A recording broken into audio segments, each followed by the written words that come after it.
Hoy tendremos la segunda parte de un tema que está siendo muy esperado, los misterios de Babilonia. Ya sabéis que en la primera estuvimos tratando de lo que tenía que ver incluso con el Arca de Noé. Sociedades secretas, algo que iba a pasar de antes del diluvio a postdiluvio. Pero no vamos a continuar directamente en donde terminamos prácticamente, que tenía que ver ya con después del diluvio, sino que para poder aclarar conceptos vamos a retroceder en la historia. Vamos a ir hasta el inicio prácticamente de una situación que llevó la convulsión a este mundo, pero que es necesario retroceder para que podamos llegar a entender, a comprender cómo hubo todo un proceso hasta llegar a ese punto del diluvio y hasta lo que después nos va a llevar, precisamente en concreto, a esos misterios de Babilonia. Si sabemos el origen de todo, comprenderemos mucho más de lo que sucedió, de lo que está pasando y de lo que acontecerá en breve.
Decía, vamos a tener que retroceder en la historia y vamos a hacerlo basándonos en una realidad que, por desgracia, para muchos no es otra cosa que ficción.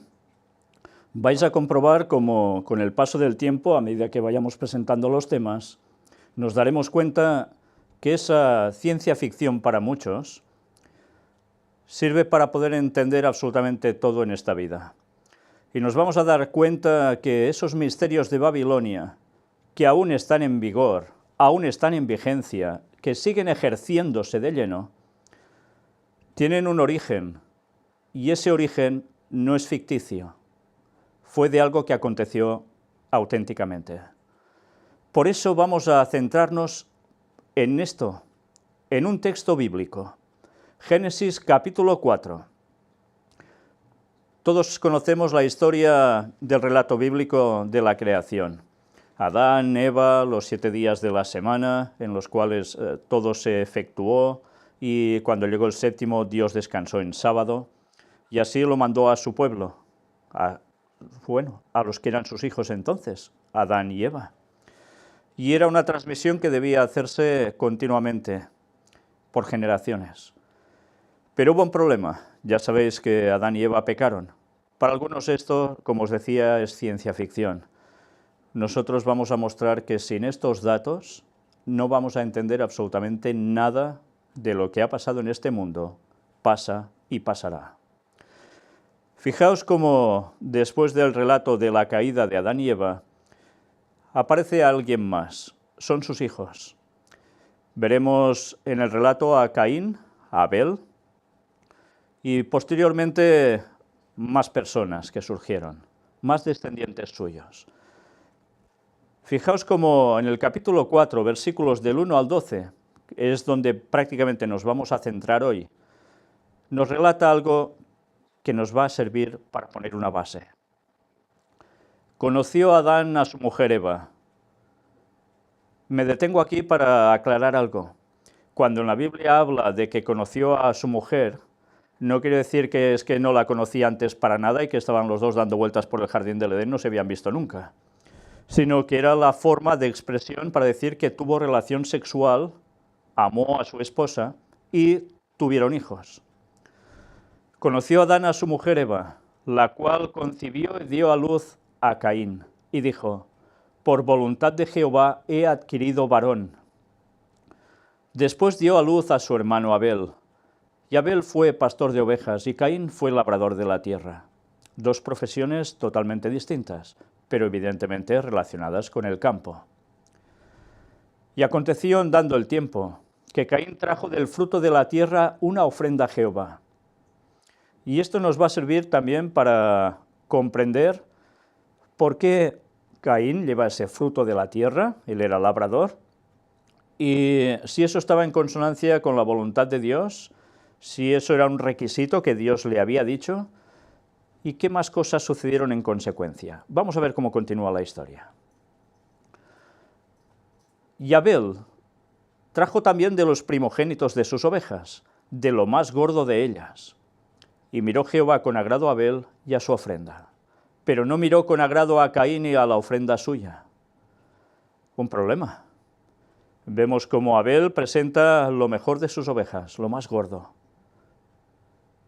Y Dios le mira con aprobación, pero a la ofrenda de Caín no. ¿Por qué? ¿Una discriminación sin razón de ser que provoca una rebeldía en Caín? Ahora iremos entendiendo muchos de estos conceptos. Y se ensañó Caín en gran manera, y decayó su semblante. Entonces Jehová dijo a Caín: ¿por qué te has ensañado y por qué ha decaído tu semblante? Si bien hicieres, ¿no serás enaltecido? Y si no hicieres bien, el pecado está a la puerta. Con todo esto, a ti será su deseo, y tú te enseñorearás de él. Una vez más, un problema muy grave. Una discriminación, dicen muchos. ¿Es eso, una discriminación? Fijaos cómo Dios le dice: si bien hicieres, ¿no serás enaltecido? ¿Por qué hacía mal Caín? Ahora lo iremos viendo. Fijaos cómo va continuando.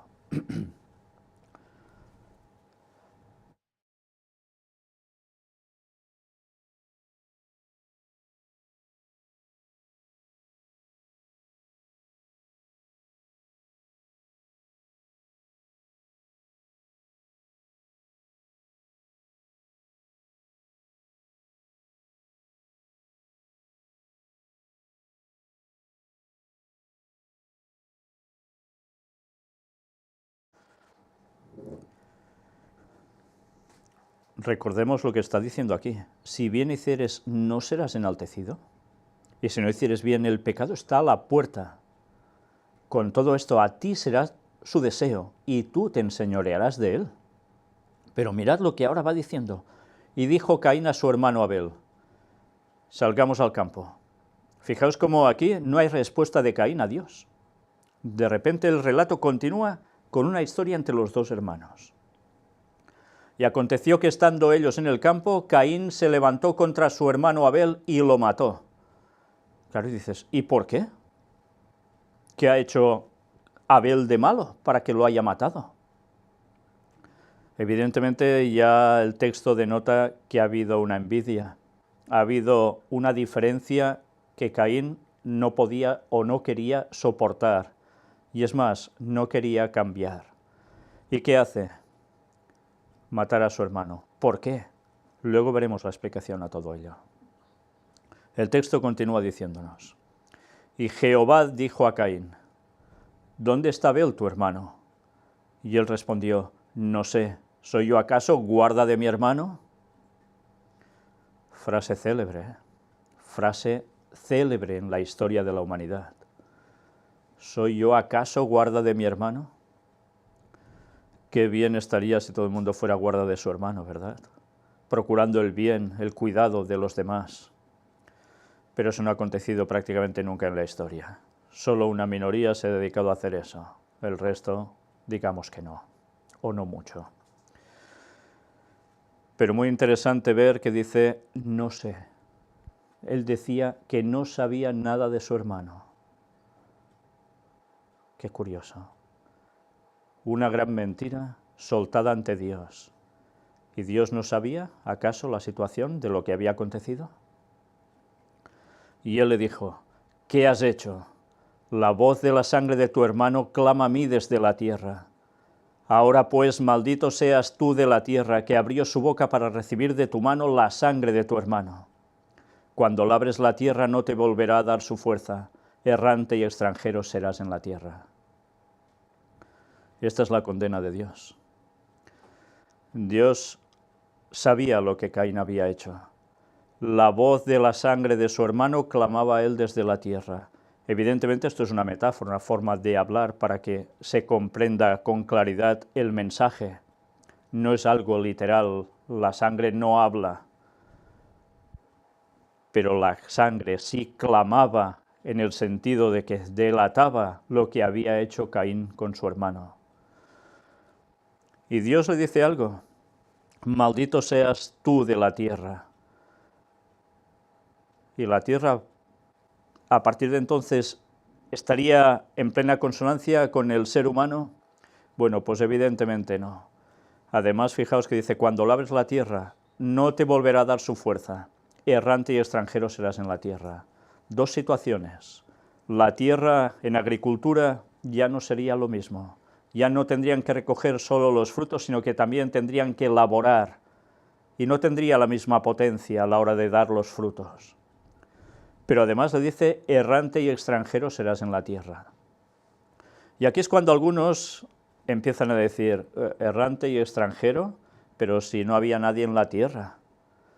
Y después también se preguntan, ¿y de dónde sale toda la gente? Si muere Abel y solo queda Caín, ¿cómo después se llena toda la humanidad? Toda la tierra se llena de gente.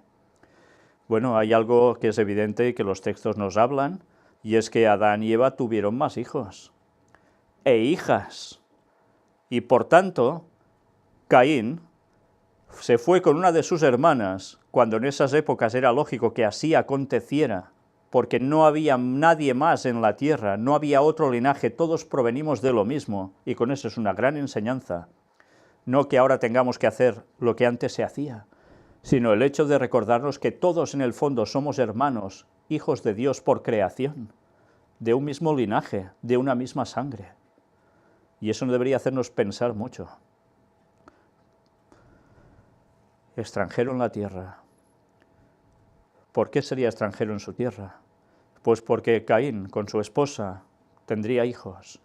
Y los otros hermanos de Caín, que fueron posteriores a él, evidentemente más pequeños, más jóvenes, también tuvieron hijos.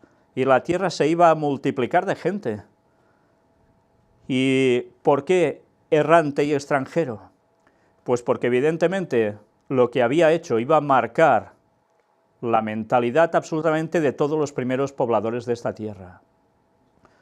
Y el texto sigue, ya lo iremos viendo en su momento, porque nosotros nos vamos a quedar centrados en este apartado, en lo que hemos leído en estos versículos, para profundizar directamente a través de esto. Una ampliación con datos muy interesantes que necesitamos conocer, porque nos va a servir para ir encajando todo lo que vendrá después en esta serie de los misterios de Babilonia. Está extraído del libro de Ellen White, Patriarcas y Profetas, un libro que si no lo habéis leído nunca os lo recomiendo, porque desde luego es de los que no tiene desperdicio. Y nos vamos a centrar en todo el capítulo 5, Caín y Abel probados. Y vais a ver cómo aquí se narran muchas cosas que van a darnos un conocimiento de lo que muchas personas tienen como conceptos erróneos, para que se den cuenta de una realidad y que se den cuenta también que sus otros conceptos que tienen asimilados como ciertos no son tales. Pero de aquí vamos a llegar hasta el momento del diluvio y vamos a llegar posteriormente a lo que sucedió después. No os perdáis esta lectura, Y mientras iré leyendo, iremos analizando, explicando cuestiones, porque muchas personas cuando nos escriben nos hacen muchas preguntas o ataques directamente. ¿Por qué dices esto o dices lo otro? Pues vamos a ver el porqué de muchas cosas. Y hay que aclarar conceptos, porque si no entendemos lo de un principio, no entenderemos lo del final de los tiempos, donde ya estamos llegando de lleno.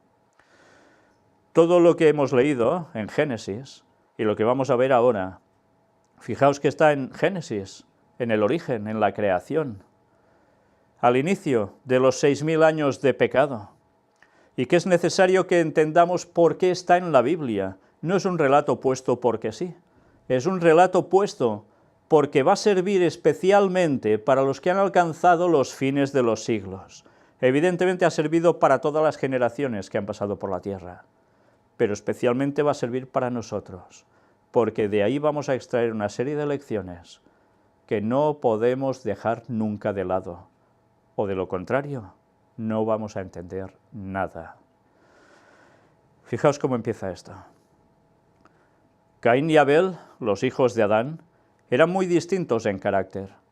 Abel poseía un espíritu de lealtad hacia Dios, veía justicia y misericordia en el trato del Creador hacia la raza caída, y aceptaba agradecido la esperanza de la redención. ¿Cuál era la esperanza de la redención? Ellos fueron instruidos que vendría su Salvador, que del linaje de Eva nacería el Mesías, que sería el Hijo de Dios. ¿Y qué esperaban ellos, Adán y Eva? Esperaban que el hijo que iban a tener fuera directamente ese Mesías, ese Redentor, pero no lo fue. El primer hijo que tuvieron fue precisamente Caín. Una vez aclarado esto, aclarado que ellos tenían la esperanza de que Jesús nacería y que moriría siendo totalmente inocente, el creador de ellos mismos, de todos nosotros, moriría para darnos la salvación. Abel lo creía. Y Caín, mirad cómo continúa todo esto. Pero Caín abrigaba sentimientos de rebelión y murmuraba contra Dios, a causa de la maldición pronunciada sobre la tierra y sobre la raza humana por el pecado de Adán. Mientras Abel tenía un carácter, ya veis, de justicia, misericordia, lealtad hacia Dios, dándose cuenta que Dios era misericordioso con ellos, al no haberlos exterminado de buenas a primeras, sino dándoles la esperanza de una redención, con lo que iba a costar eso. Caín no abrigaba para nada esos sentimientos. ¿Y por qué? Porque ya sabéis que cuando entra el pecado, Dios pronuncia una serie de frases, diciendo que parirían los hijos con dolor, que además se producirían espinas y cardos en la tierra, habría maldición ya en la tierra, los animales también ya se iban a matar entre ellos, todo iba a cambiar, las hojas iban a caer de los árboles, cuando antes eso no pasaba nunca, las flores se iban a marchitar. Y Caín no le gustó nada esto. En vez de querer comprender, se rebeló. ¿Os recuerda algo esta rebelión? ¿A una rebelión anterior? Que precisamente el que provocó esa rebelión es el que instó a toda esta situación en la tierra, alguien llamado Lucifer. Él va a ser la clave para entender los misterios de Babilonia. Por eso os decía, es necesario que vayamos a estos orígenes para entender el resto de cuestiones. Permitió que su mente se encauzara en la misma dirección que los pensamientos que hicieron caer a Satanás, quien había alentado el deseo de ensalzarse y puesto en tela de juicio la justicia y autoridad divinas. Estaba compartiendo el carácter de Satanás. ¿Os dais cuenta? Estos hermanos fueron probados, como lo había sido Adán antes que ellos, para comprobar si habrían de creer y obedecer las palabras de Dios. Conocían el medio provisto para salvar al hombre, y entendían el sistema de ofrendas que Dios había ordenado, porque Dios les había ordenado hacer ofrendas. Pero uno lo entendía muy bien, el otro también. Entonces, ¿por qué uno hizo la voluntad de Dios y el otro no? ¿En qué consistía esa voluntad? Vamos a verlo. Sabían que mediante esas ofrendas podían expresar su fe en el Salvador, a quien éstas representaban, y al mismo tiempo reconocer su completa dependencia de Él para obtener perdón. Y sabían que sometiéndose así al plan divino para su redención, demostraban su obediencia a la voluntad de Dios.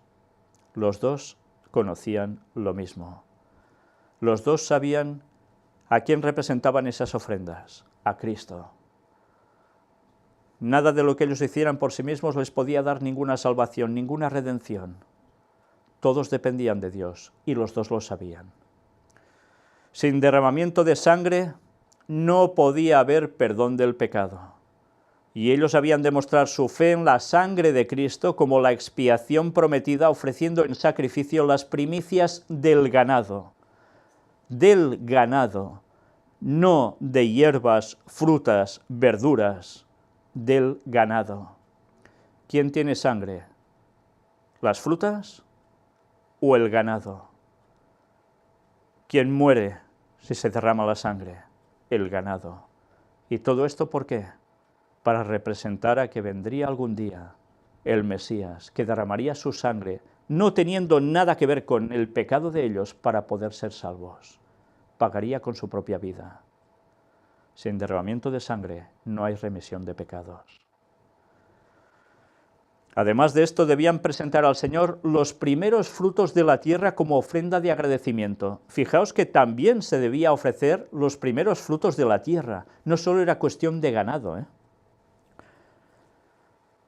Los dos hermanos levantaron altares semejantes, y cada uno de ellos trajo una ofrenda. Abel presentó un sacrificio de su ganado, conforme a las instrucciones del Señor.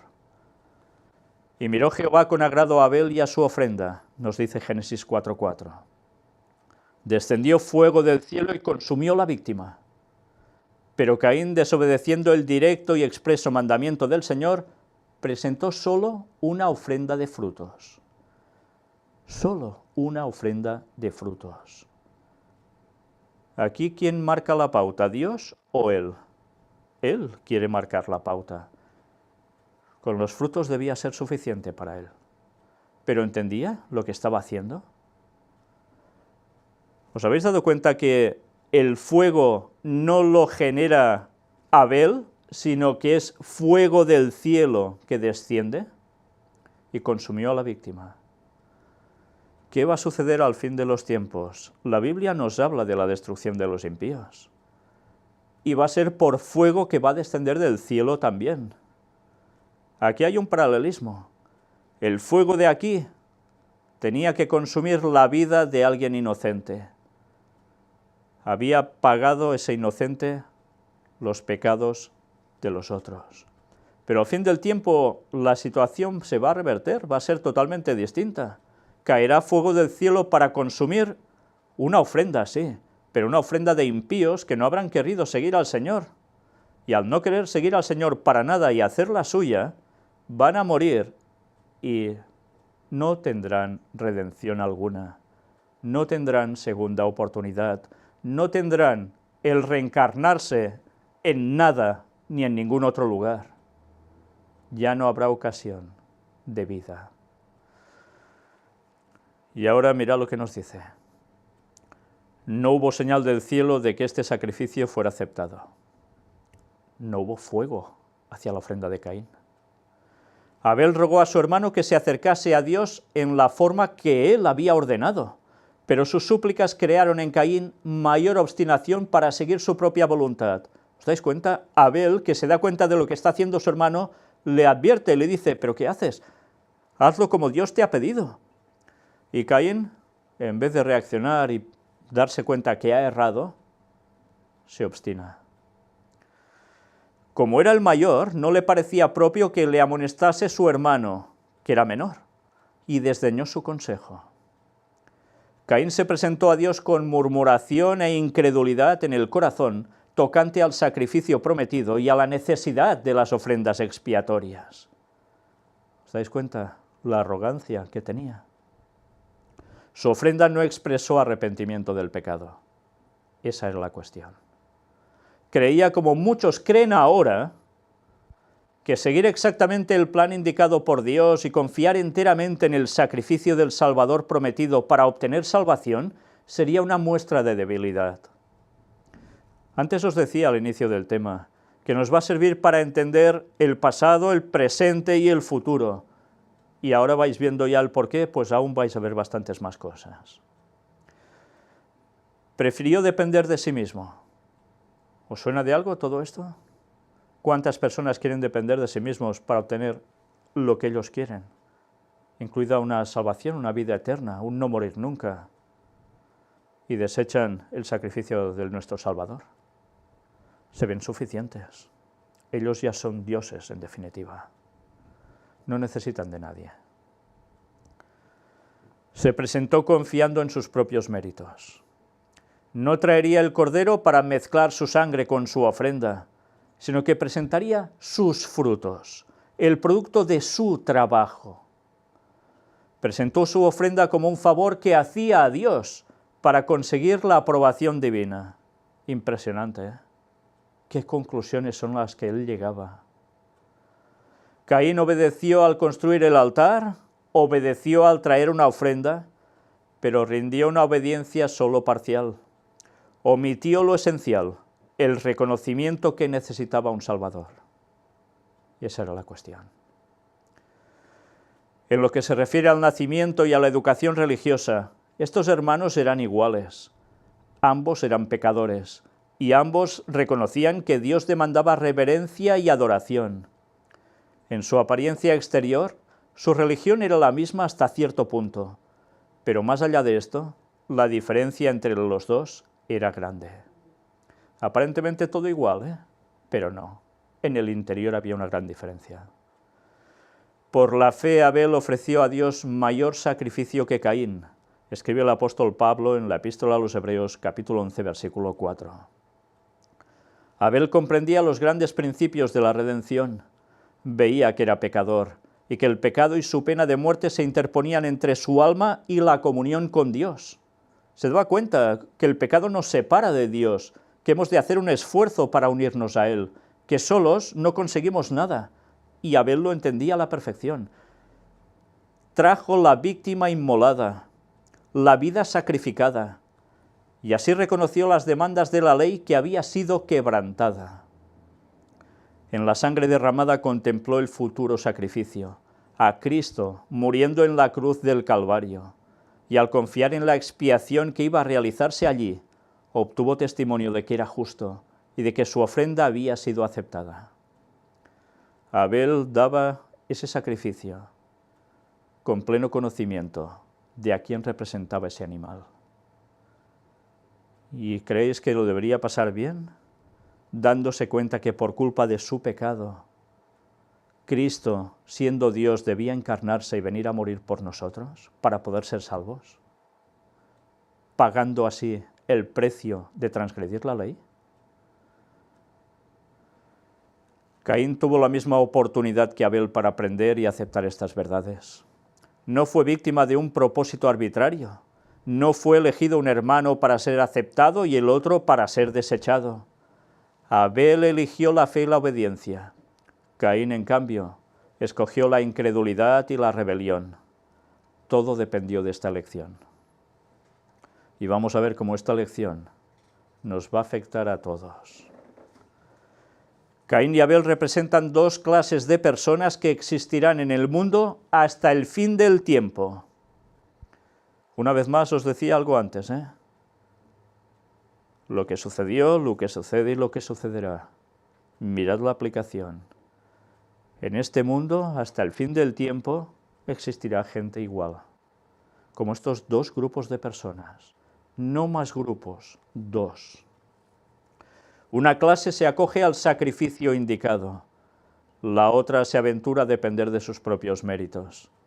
El sacrificio de estos no posee la virtud de la divina intervención y, por lo tanto, no puede llevar al hombre al favor de Dios.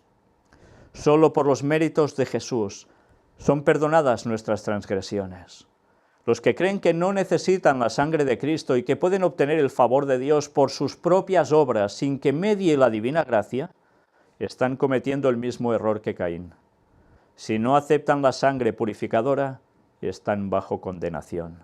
No hay otro medio por el cual puedan ser librados del dominio del pecado. Y esto va dirigido a todo el mundo, y especialmente también a una corriente que tiene que ver con los misterios de Babilonia, y de los cuales también trataremos en su momento, los gnósticos. ¿De qué va todo esto? Ya lo veréis en su momento. Y ahora nos dice, la clase de adoradores que sigue el ejemplo de Caín abarca la mayor parte del mundo, pues casi todas las religiones falsas se basan en el mismo principio, a saber que el hombre puede depender de sus propios esfuerzos para salvarse. ¿Que no es así? ¿Y por qué todas las religiones del mundo ofrecen sacrificios a sus dioses? ¿Es para conseguir la salvación por sus propios méritos? ¿Es porque recuerdan que hubo alguien que fue sacrificado por ellos y así podían ser salvos? Fijaos qué diferencia de planteamiento, ¿eh? Algunos siguen unos principios religiosos, pero en el fondo no necesitan a Dios. Es lo que ellos creen. Y hacen que sean salvos por sus propias obras. Sin la sangre de Cristo no hay salvación. Afirman algunos que la humanidad no necesita redención, sino desarrollo, y que ella puede refinarse, elevarse y regenerarse por sí misma. Mirad cuando Ellen White escribió esto. Eran los tiempos en los cuales una línea de pensamiento se iba imponiendo por todos lados. Un cambio en la mentalidad humana. Después de la Revolución Francesa, esa línea de pensamiento, la Ilustración, fue cogiendo esa vía de pensamiento. Y ciertamente el mundo mejoró en ciertos aspectos, pero en otros las cosas fueron cambiando a peor. Hasta llegar a un cierto punto, a un punto en el cual estamos llegando también de lleno ahora, como nunca. Mirad lo que nos llega a decir aquí. Como Caín pensó lograr el favor divino mediante una ofrenda que carecía de la sangre del sacrificio, así obran los que esperan elevar a la humanidad a la altura del ideal divino sin valerse del sacrificio expiatorio. Señores, ¿sabéis que esto también tiene que ver con sociedades secretas? Sí, tiene que ver con sociedades secretas. No solo con cuestión de religiones, sino también con ese misticismo. Y de todo lo iremos hablando y tratando a lo largo de todos estos temas si Dios quiere, porque hay puntos que debemos conocer para poder captar con claridad que lo que pasó con Caín ha tenido una trascendencia que ha abarcado todos los siglos, que cruzó desde antes a después del diluvio y que va a llegar a su culminación en nuestros tiempos.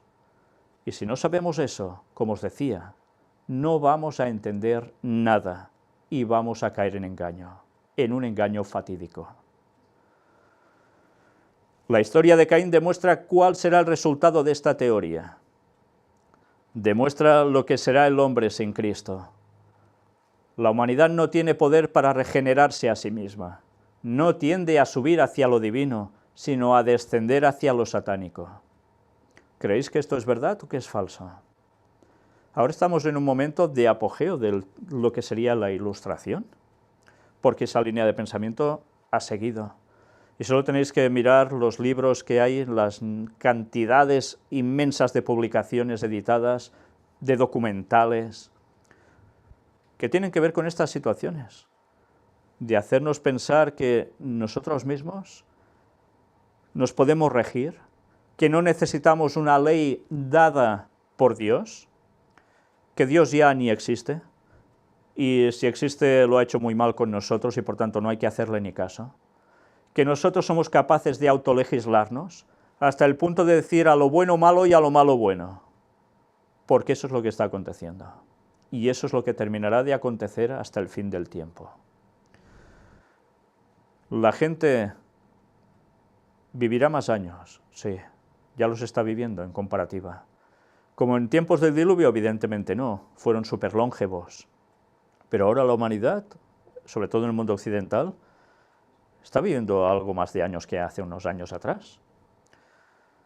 ¿Y esto nos va a llevar a algo positivo?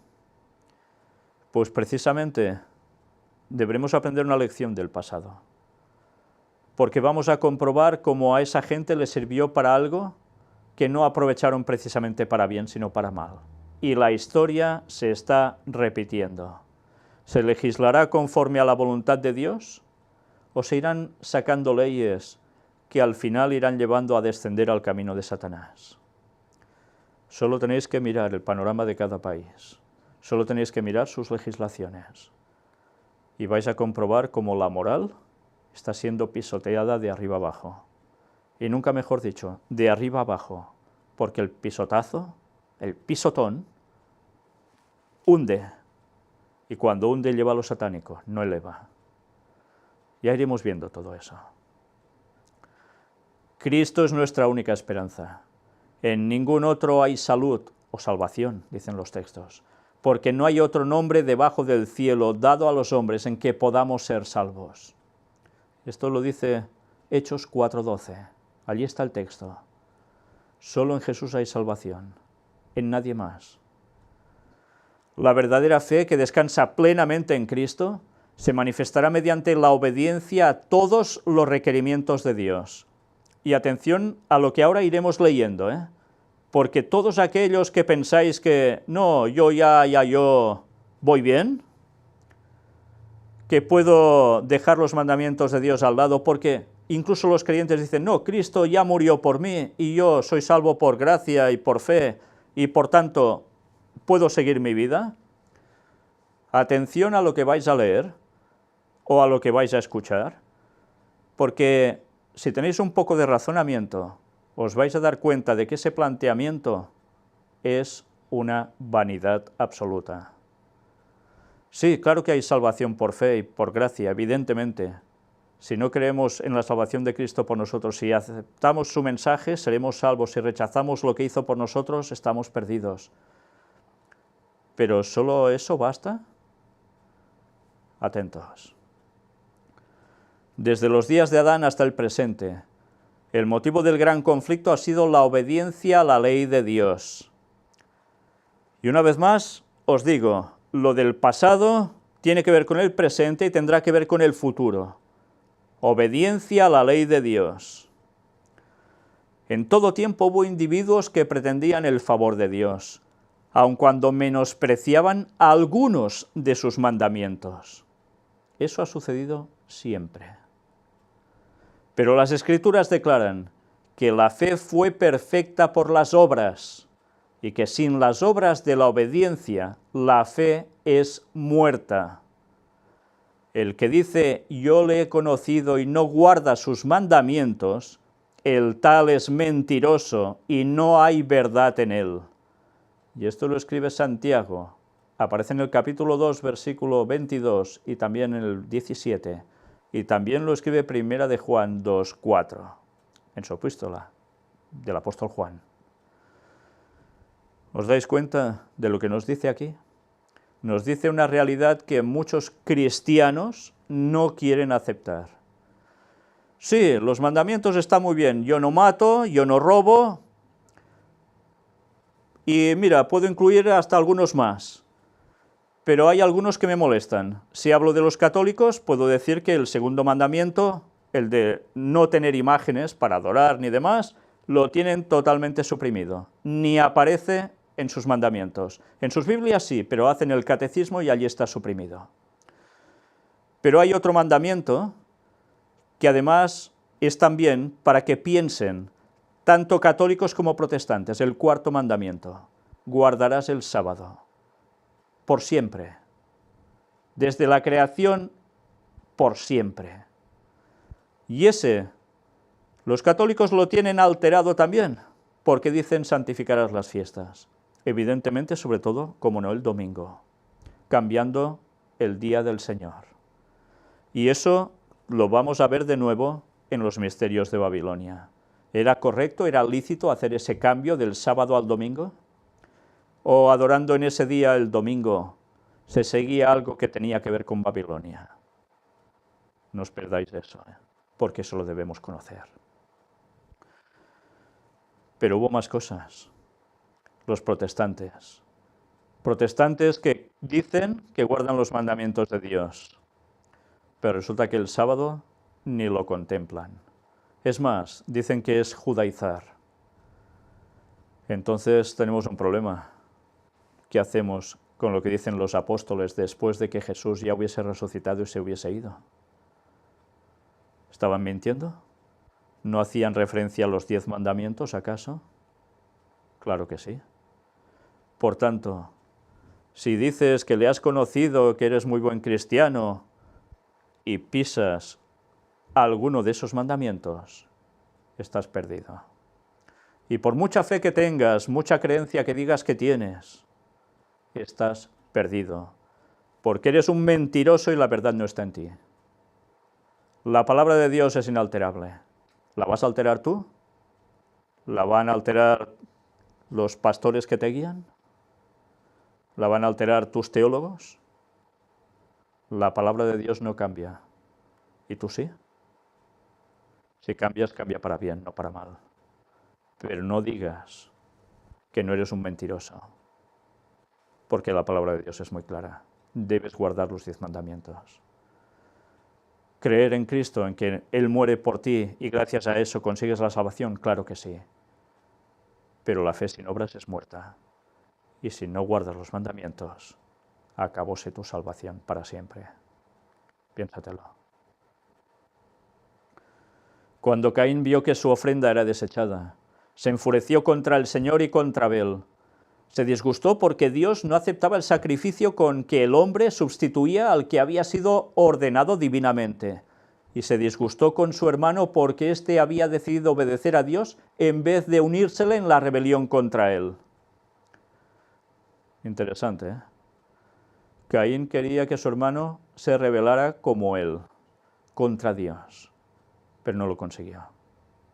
¿Y qué sucedió? A pesar de que Caín despreció el divino mandamiento, Dios no le abandonó a sus propias fuerzas, sino que condescendió en razonar con el hombre que se había mostrado tan obstinado. Y el Señor dijo a Caín: ¿por qué te has ensañado? ¿Y por qué se ha inmutado tu rostro? Por medio de un ángel se le hizo llegar la divina amonestación. Si bien hicieres, ¿no serás ensalzado? Y si no hicieres bien, el pecado está a la puerta. Tocaba a Caín escoger. Si confiaba en los méritos del Salvador prometido y obedecía a los requerimientos de Dios, gozaría su favor. Pero si persistía en su incredulidad y transgresión, no tendría fundamento para quejarse al ser rechazado por el Señor. Pero en lugar de reconocer su pecado, Caín siguió quejándose de la injusticia de Dios y abrigando envidia y odio contra Abel. Censuró violentamente a su hermano y trató de arrastrarlo a una disputa acerca del trato de Dios con ellos. Con mansedumbre, pero valiente y firmemente, Abel defendió la justicia y la bondad de Dios. Indicó a Caín su error y trató de convencerle de que el mal estaba en él.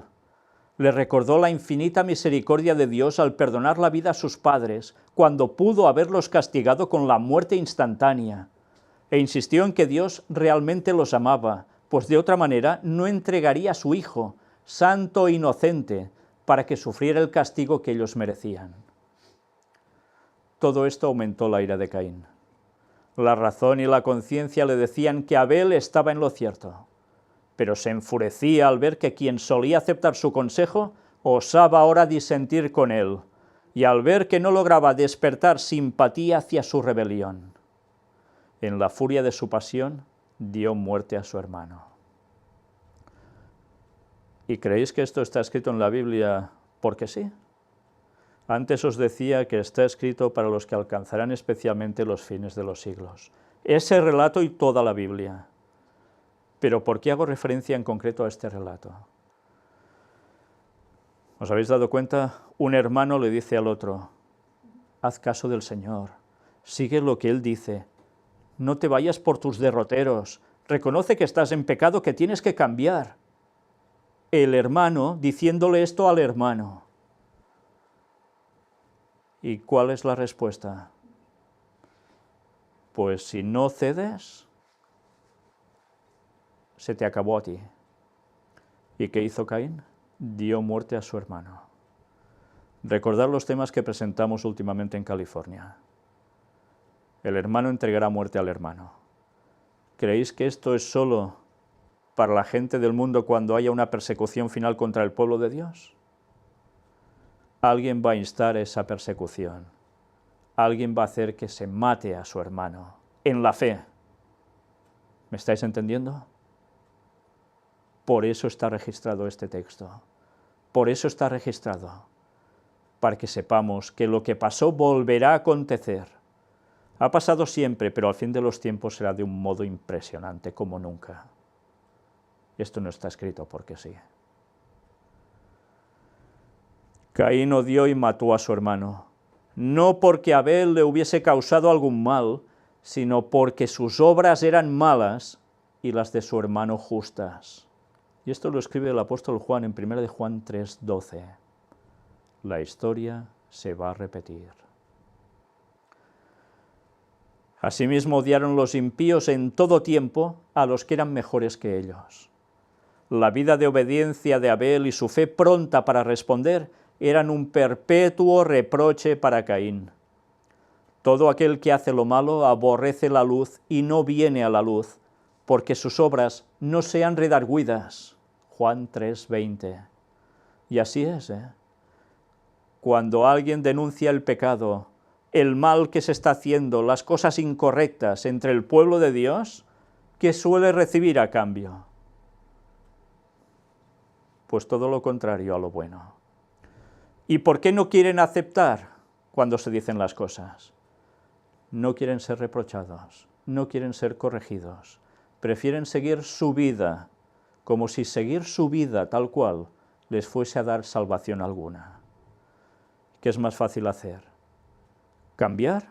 Sí, eso sería muy fácil, si se es humilde, si se es sincero. Pero cuando hay arrogancia, cuando hay espíritu de rebelión, cuando hay el carácter de Satanás por detrás, aunque aparentemente todo parezca tan correcto, el fin de la sentencia es claro. No tendrán salvación. Cuanto más clara sea la luz celestial reflejada por el carácter de los fieles siervos de Dios, tanto más a lo vivo quedan revelados los pecados de los impíos, y tanto más firmes serán los esfuerzos que harán por destruir a los que turban su paz. Y eso tiene aplicación para todos. Hermanos en la fe y los demás, los plenamente impíos. La muerte de Abel fue el primer ejemplo de la enemistad que Dios predijo que existiría entre la serpiente y la simiente de la mujer, entre Satanás y sus súbditos y Cristo y sus seguidores.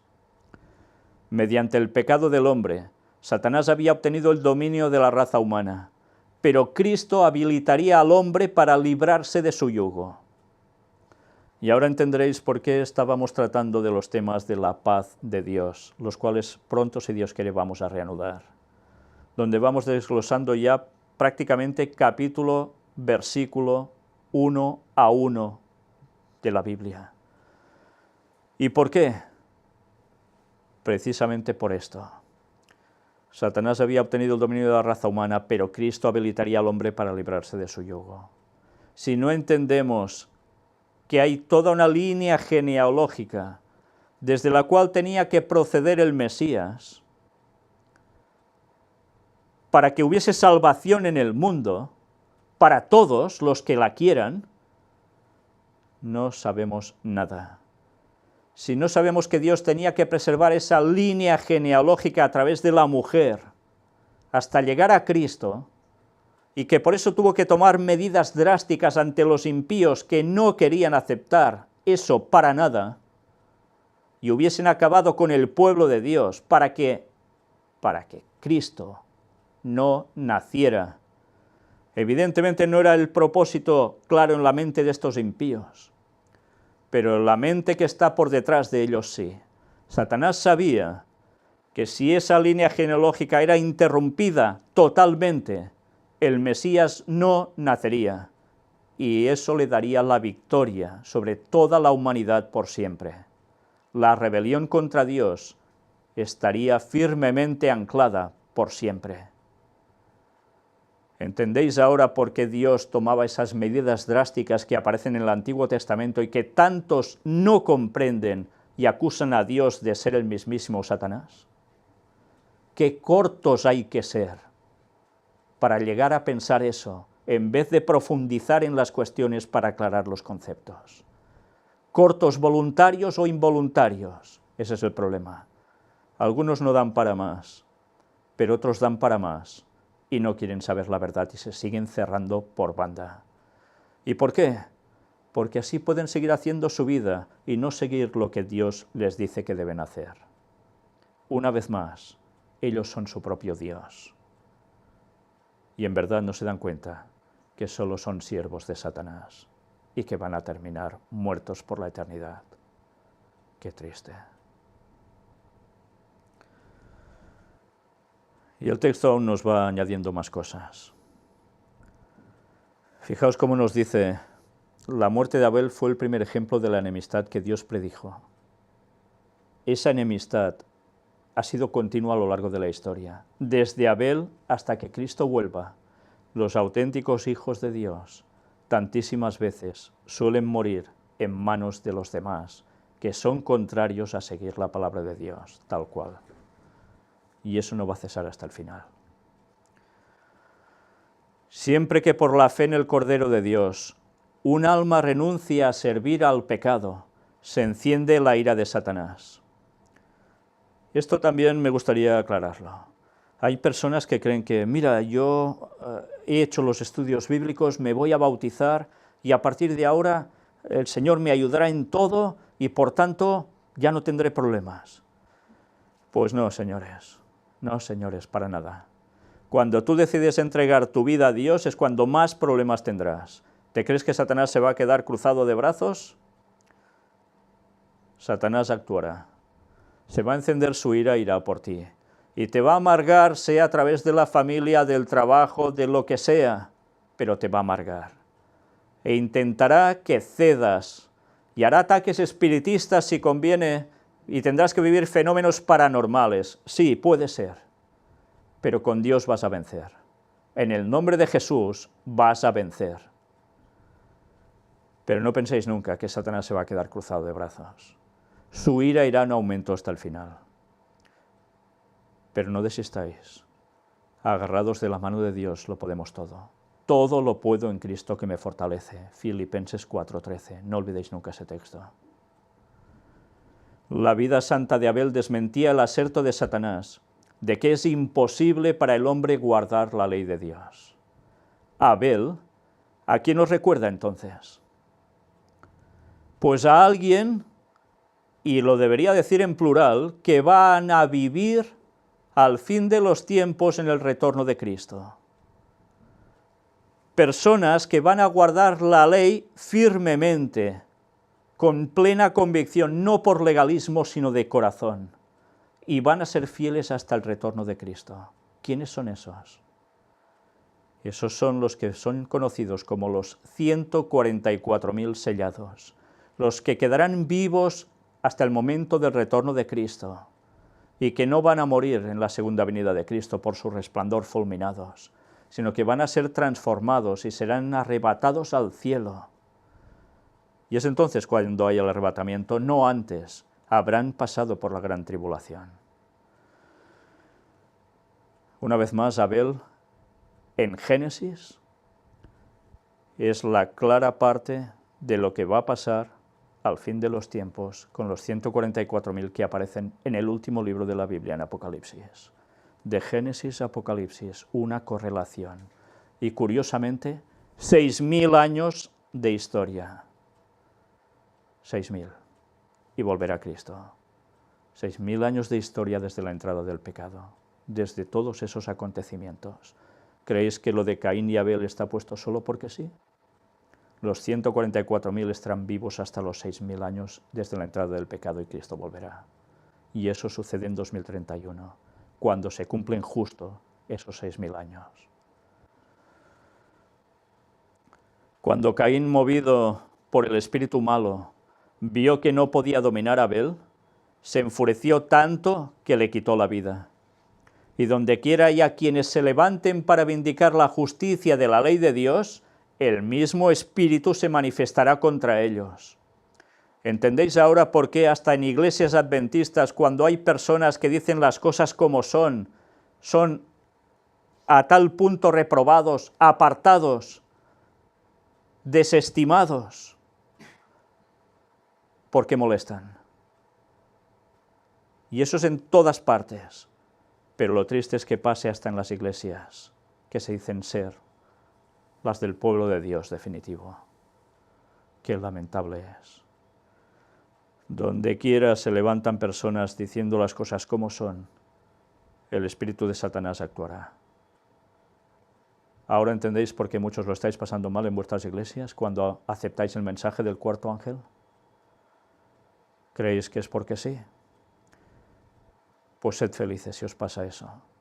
Sed felices porque quiere decir que vais por el buen camino. Quiere decir que tenéis la aprobación de Dios. Por eso tenéis problemas. Si no, estaríais como ellos. Es el Espíritu que a través de las edades ha levantado la estaca y encendido la hoguera para los discípulos de Cristo. Antes, ahora, después. Lo que sucedió volverá a suceder. Recordad siempre esto. Pero las crueldades perpetradas contra ellos son instigadas por Satanás y su hueste porque no pueden obligarlos a que se sometan a su dominio. Es la ira de un enemigo vencido. Ellos le han vencido. La serpiente antigua que se llama Diablo y Satanás, por la sangre del Cordero y por la palabra de su testimonio, y no han amado sus vidas hasta la muerte. Esto aparece en Apocalipsis 12, versículos 11 y 9. ¿Pero os dais cuenta dónde aparece también la serpiente antigua que se llama Diablo y Satanás? Aparece en Apocalipsis. Y aquí se vincula también con los momentos de la creación, cómo no, que es cuando surge esa figura. Y todo esto nos va a servir para entender más de los misterios de Babilonia. Gracias a Dios que ya está puesto en este texto, porque así iréis enlazando todos los conceptos. El fratricida Caín tuvo pronto que rendir cuenta por su delito. Y Jehová dijo a Caín: ¿Dónde está Abel tu hermano? Y él respondió: No sé, ¿soy yo guarda de mi hermano? Caín se había envilecido tanto en el pecado que había perdido la noción de la continua presencia de Dios y de su grandeza y omnisciencia. Así recurrió a la mentira para ocultar su culpa, como si a Dios se le pudiese engañar. No sé si os habéis dado cuenta, pero al inicio habéis visto una imagen también entera. Es la que aparece a mis espaldas detrás también de la pantalla que estáis viendo. Es conocido como el ojo de Dios, algo que ya mostramos también en conferencias. Evidentemente no tiene por qué ser el ojo de Dios literalmente, pero sí da que pensar que alguien desde el universo nos sigue viendo continuamente, desde el cielo, y a Dios no se le escapa nada. Por eso, todos los que ponen peros para seguir no queriendo aceptar la verdad, ¿creéis que a Dios le vais a engañar? Os podéis basar en prejuicios, en preconceptos, pero ¿creéis que a Dios lo vais a engañar? Él sabe lo que hay en vuestro corazón, y si no tenéis la sinceridad de buscar la verdad, aceptarla y seguirla, estáis perdidos. Por más que os violentéis, por más que vayáis en contra de los siervos de Dios que expresan su mensaje, Dios conoce vuestros corazones. Os estáis jugando la salvación. Eso es lo que debería preocuparos. Nuevamente el Señor dijo a Caín: ¿Qué has hecho? La voz de la sangre de tu hermano clama a mí desde la tierra. Dios había dado a Caín una oportunidad para que confesara su pecado. Había tenido tiempo para reflexionar. Conocía la enormidad de la acción que había cometido y de la mentira de que se había valido para esconder su crimen, pero seguía aún en su rebeldía y la sentencia no se hizo esperar. La voz divina que antes se había oído en tono de súplica y amonestación, pronunció las terribles palabras: ahora pues, maldito seas tú de la tierra que abrió su boca para recibir la sangre de tu hermano de tu mano. Cuando labrares la tierra, no te volverá a dar su fuerza, errante y extranjero serás en la tierra. Aunque Caín merecía la sentencia de muerte por sus crímenes, el misericordioso Creador le perdonó la vida y le dio oportunidad para arrepentirse. Uy, sí, qué malo es Dios, ese Dios del Antiguo Testamento que solo fulmina. ¿Y no sabéis que cuando llegó a hacer eso era porque ya no había oportunidad de cambiar? ¿Y no había oportunidad de cambiar porque ya se les dio y la rechazaron? ¿Y no querían cambiar para nada? Pues si no los cortaba, el Mesías no nacía y ninguno sería salvo en este mundo. ¿Os va quedando claro ya ese concepto? Hasta con Caín fue misericordioso, el primer asesino de la tierra, y le dio la oportunidad para arrepentirse. Pero Caín vivió solo para endurecer su corazón, para alentar la rebelión contra la divina autoridad y para convertirse en jefe de un linaje de osados y réprobos pecadores. Atención a esto. Lo que acabamos de leer es la clave para todo el tema que estamos tratando. Caín vivió solo para endurecer su corazón. ¿Y qué hace en consecuencia? Para alentar la rebelión contra la divina autoridad. Él vivió haciendo que los demás se rebelaran contra la autoridad divina. ¿Y qué más? Se convirtió en jefe de un linaje de osados y réprobos pecadores. Su linaje siguió sus pasos, él era su líder. ¿Y hasta dónde llegó eso? ¿Os lo habéis pensado? Ya lo iremos viendo. Este apóstata, dirigido por Satanás, llegó a ser un tentador para otros, y su ejemplo e influencia hicieron sentir su fuerza desmoralizadora hasta que la tierra llegó a estar tan corrompida y llena de violencia que fue necesario destruirla. Y ya sabemos cómo fue destruida. Y en la primera parte de esta temática de los misterios de Babilonia os mostré un objeto, la madera petrificada aún del arca de Noé. Y que es cierto, y que hemos presentado todas las pruebas, y que aún algunos quieren dudar porque no quieren ver la voluntad de Dios y aplicarla en sus vidas. Pero hemos demostrado que eso es una realidad. Hasta ese momento llegó todo, hasta el punto de una culminación máxima de maldad, y Dios tuvo que intervenir.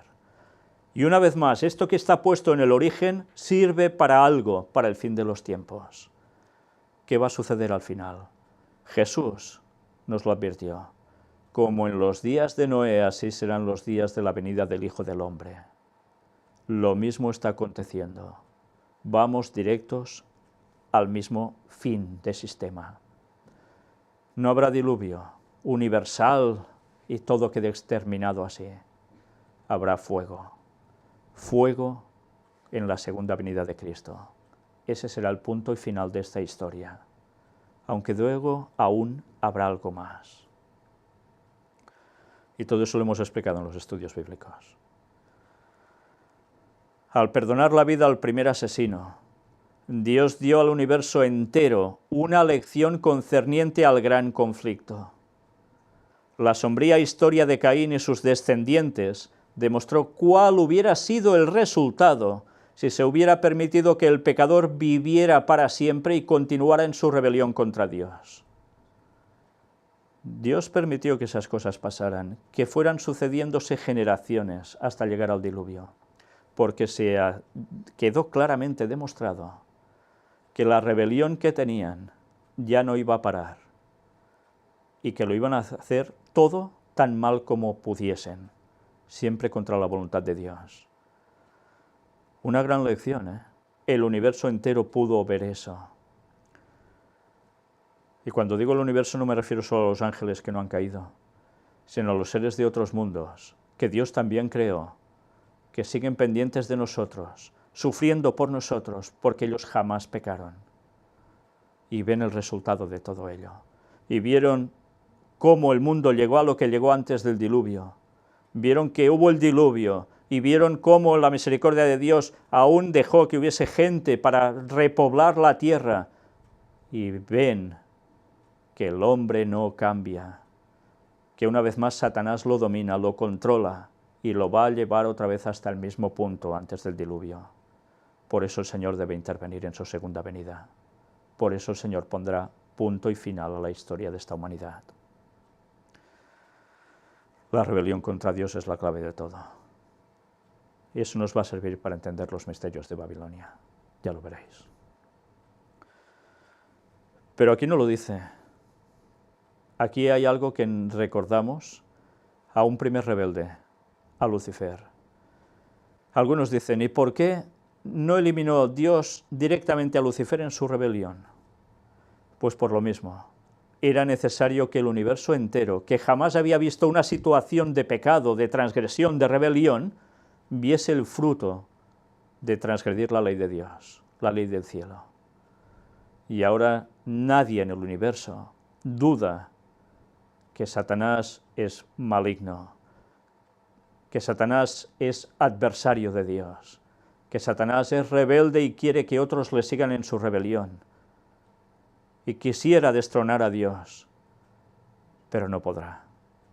Ahora nadie del universo duda que Dios vaya a ser justo cuando termine con los impíos y con Satanás y sus ángeles caídos. La justicia debe ser hecha. ¿Para qué?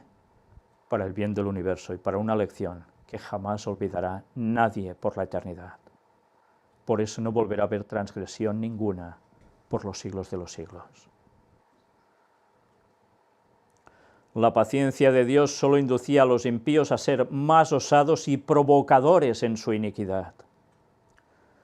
15 siglos después de dictarse la sentencia contra Caín, o sea, 1500 años después, el universo vio cómo fructificaban su influencia y su ejemplo en el crimen y la corrupción que inundaron la tierra. Se puso en claro que la sentencia de muerte pronunciada contra la raza caída por la transgresión de la ley de Dios era a la vez justa y misericordiosa. Y ahora está de moda pensar que ser justo y misericordioso quiere decir que no hay que aplicar la ley. Que quiere decir que hay que seguir dejando que todo lo malo se haga y ya está. Pues si este es nuestro Dios, vamos apañados. ¿Creéis que Dios, que es tan bueno, no va a aplicar justicia para que precisamente los que le quieren seguir puedan vivir tranquilamente por la eternidad? ¿Creéis que Dios sería justo si dejara sufrir a esta gente impía, porque van a seguir sufriendo revolcados en sus maldades y queriendo terminar con los que no están en consonancia con ellos? ¿Serían felices esta gente? Dios debe aplicar justicia por lo que han hecho y misericordia incluso con ellos para que terminen de sufrir, porque una eternidad con esas formas de proceder, de felices no tendrían nada. Si los demonios entre ellos están odiándose continuamente, ¿creéis que los humanos iban a ser distintos cuando reflejan el carácter de ellos? Dios tendrá que poner punto y final a eso, y lo va a hacer, tenerlo por seguro. Se puso en claro que la sentencia de muerte pronunciada contra la raza caída por la transgresión de la ley de Dios era a la vez justa y misericordiosa. Las dos cosas, no separemos conceptos. Cuanto más tiempo vivían los hombres en el pecado, tanto más réprobos se tornaban. La sentencia divina que acortaba una carrera de iniquidad desenfrenada y que libertaba al mundo de la influencia de los que se habían endurecido en la rebelión, fue una bendición más bien que una maldición, por supuesto. Y es curioso, ¿habéis pensado en la longevidad de estos señores? Estuvimos hablando en los temas de los antediluvianos. Personas que vivían a la raya de los 900 años. No llegó ninguno a 1000. Matusalén está registrado como el de más longevidad, con 969 años. Pero los impíos, ¿creéis que vivieron mucho menos? Eran gente longeva. ¿Y qué hacían?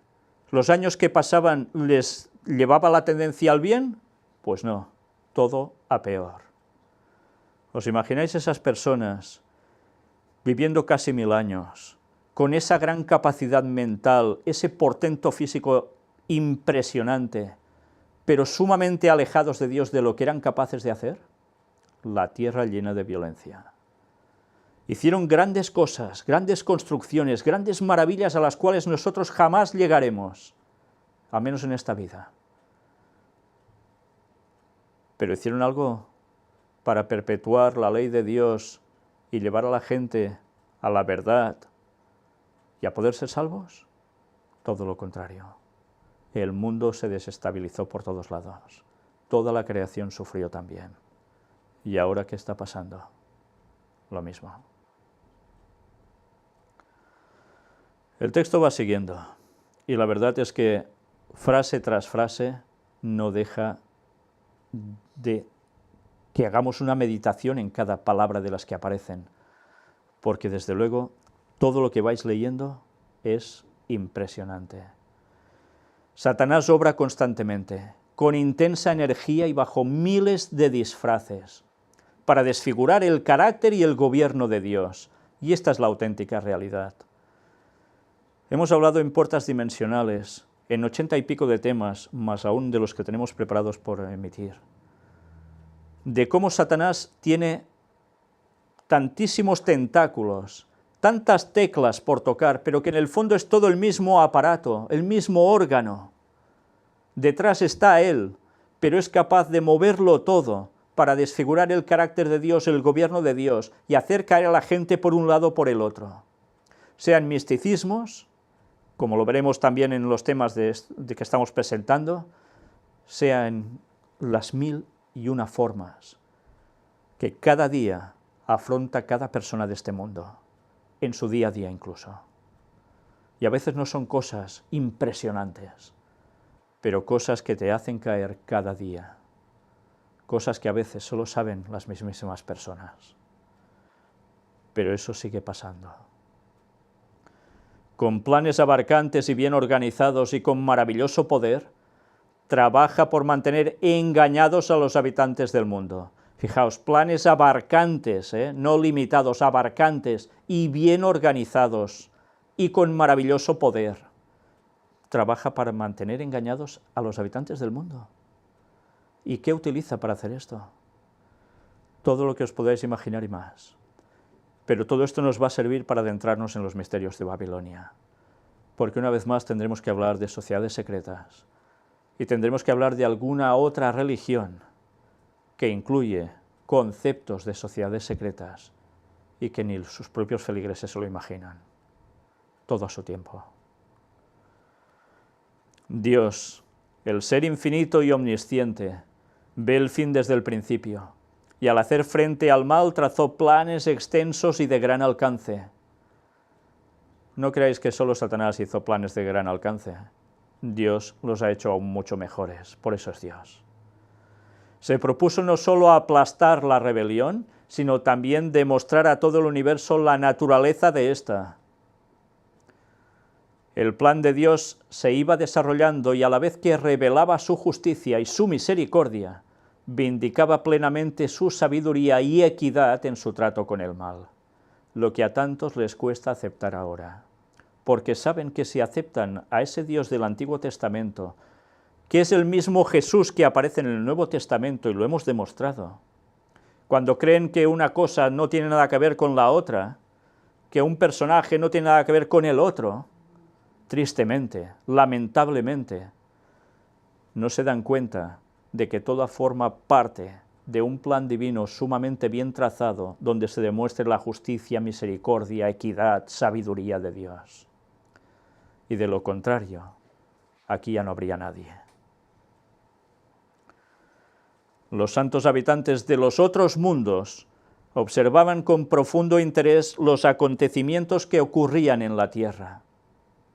El lenguaje también habla de esos habitantes de otros mundos. En las condiciones que prevalecieron en el mundo antediluviano, vieron ilustradas las consecuencias de la administración que Lucifer había tratado de establecer en el cielo, al rechazar la autoridad de Cristo y al desechar la ley de Dios. En aquellos despóticos pecadores antediluvianos veían los súbditos sobre los cuales Satanás ejercía dominio. Serían muy altos, muy guapos, muy inteligentes, pero Satanás los dominaba. ¿Qué diferencia? Cuando Adán y Eva fueron creados, eran superiores aún, pero iban para el bien. Cuando Satanás tomó el control sobre ellos, todo cambió drásticamente. Pero Dios tuvo misericordia con Adán y con Eva y con los descendientes, y salvó a todo un pueblo. Y nos ha hecho llegar su palabra hasta ahora, para que todos podamos ser salvos. ¿Y vamos a desechar eso? El universo entero está expectante. Y nosotros, como actores de este drama, podemos decidir aún. No se nos asigna un papel por fuerza, podemos elegirlo. ¿Queremos ser del sector de los que van a ser salvos o del sector de los que van a ser impíos y se van a perder, aún diciéndose creyentes? Todo designio de los pensamientos del corazón de ellos era de continuo solamente el mal. Y así vino el diluvio, ¿lo recordáis? Pues así será al fin de los días cuando Cristo vuelva. Toda emoción, todo impulso y toda imaginación estaban en pugna con los divinos principios de pureza, paz y amor. Era un ejemplo de la terrible depravación resultante del procedimiento seguido por Satanás para quitar a las criaturas de Dios la restricción de su santa ley. Todo el plan satánico. Si no hay ley, no tienes restricción. Eres libre. Eso es lo que Satanás promulga. Puedes hacer lo que quieras. Tú tienes tu propio criterio. Por tanto, todo es relativo. Tú te mandas a ti mismo. No necesitas una ley de Dios que te gobierne. Por tanto, no necesitas a Dios. Tú te vales, tú te bastas. Tú eres tu propio Dios. Ese es el plan de Satanás. Y tanta gente se lo sigue tragando como si fuera una verdad absoluta, porque les conviene.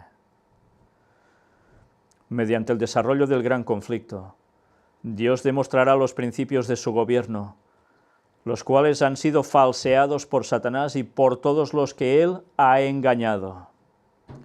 La justicia de Dios será finalmente reconocida por todo el mundo, aunque tal reconocimiento se hará demasiado tarde para salvar a los rebeldes. Todos se van a dar cuenta, al final, todos. Pero para algunos ya va a ser demasiado tarde. Dios tiene la simpatía y la aprobación del universo entero a medida que paso a paso su plan progresa hacia su pleno cumplimiento. A veces parece que Satanás lo domina todo, ¿eh? Parece que está en el control y que es capaz de hacer las mil y una y nadie se le puede resistir. Pero no, Dios está al control absoluto de todo. Y Satanás puede actuar hasta donde Dios le permite, porque Dios es supremo y Dios manda. Y al final pondrá precisamente eso, el punto y final a las acciones de Satanás. Y mientras Satanás va haciendo sus planes y llevando al mundo a lo que él quiere a través del nuevo orden mundial y todo el tema de misterios de Babilonia, Dios permite que eso suceda para que haya un pueblo que despierte y lo siga y pueda ser salvo. Y el tiro le va a salir por la culata a Satanás. Vaya que se le va a salir.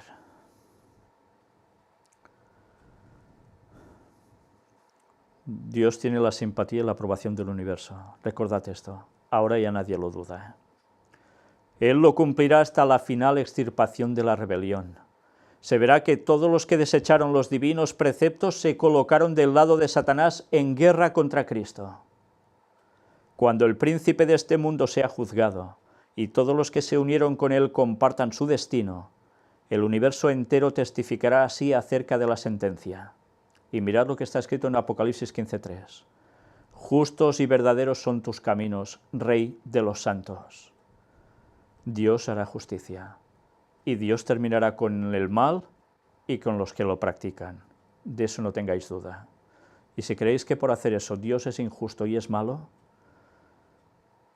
analizaos a vosotros mismos, a ver qué tenéis en la mente, porque si creéis eso, ya podéis empezar a ir mirando las cosas como son realmente y pedirle a Dios un cambio en vuestros corazones, porque si no estáis podridos y estáis perdidos. Nosotros vamos a terminar la primera parte de esta lectura, porque va a continuar. Vamos a enlazar con el siguiente capítulo, que nos va a llevar prácticamente ya hasta el mismísimo diluvio, donde aún deberemos aprender de ciertos personajes y de cosas que estaban aconteciendo hasta llegar a ese momento, porque eso es la clave para entender lo que va a acontecer en el desarrollo de todos los temas que vamos a tratar en los misterios de Babilonia. Creo que todo esto ha servido para que muchas personas empiecen a pensar, empiecen a meditar realmente por dónde van, aunque se digan creyentes. Y si no he conseguido que eso suceda, yo no puedo cambiar las cosas. Es el Espíritu Santo el que tiene que hacer eso en vosotros. A nosotros solo nos queda orar para que os deis cuenta de la realidad y para que sigáis avanzando en el pleno conocimiento de la verdad, en indagar también en las artimañas de Satanás, que es en lo que va a consistir precisamente los temas de los misterios de Babilonia, en ver cómo ha sido capaz Satanás de hacer un destrozo en el mundo antediluviano y hacer lo mismo postdiluvio hasta el final, pero que Dios va a hacer justicia. Y sabéis, nosotros no debemos desconocer las artimañas de Satanás, debemos saber sus planes, y debemos conocer la palabra de Dios a fondo, para ver el cumplimiento de todo, sobre todo en profecía, pero estar firmes en la verdad, guardando los mandamientos de Dios y teniendo la esperanza en el pronto regreso de nuestro Señor para ser salvos. Su sacrificio en la cruz nos ofrece esa salvación, pero por nuestros frutos también se nos conocerá. Los misterios de Babilonia van a destapar muchas cosas, muchas, y vale la pena que los conozcamos hasta tal punto, hasta el punto suficiente para ver cómo todo el mundo está participando de esas artimañas de Satanás sin darse cuenta. Pero Dios tiene un pueblo que sigue levantando un mensaje final para que el mundo reaccione, el mensaje del cuarto ángel, Apocalipsis 18, el mensaje que se une a los otros 3 ángeles de Apocalipsis 14, el que va a llevar a la culminación, el que va a llevar a la segunda venida de Jesús, en la fiesta de tabernáculos, en otoño, en 2031. Preparémonos para no caer en engaños, conozcamos la verdad y sigámosla, y démosla a conocer al mundo. El mundo lo necesita. Que Dios os bendiga.